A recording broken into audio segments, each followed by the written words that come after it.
तेरा थोड़ा स्टेप होना ना वो लाइए ना ना कि मैं अपनी ही नाल तेरी तैयारी इस तरह मेरे नाल तुरना हाँ इस तरह मेरे नाल तुरना कि तेरी पीछे तैयारी भी नाल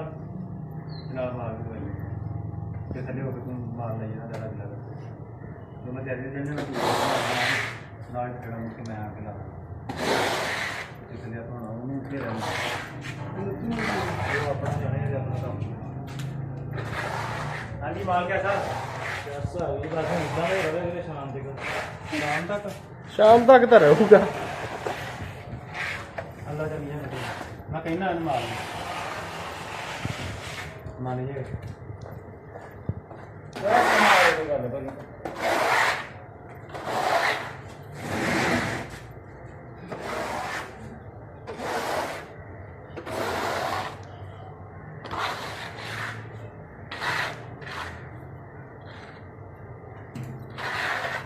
पीटी दूध तो नहीं पाएगी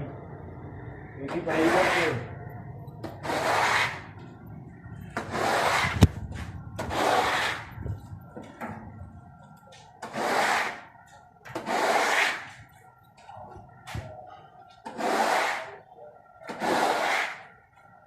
सीएम से कोशिश करनी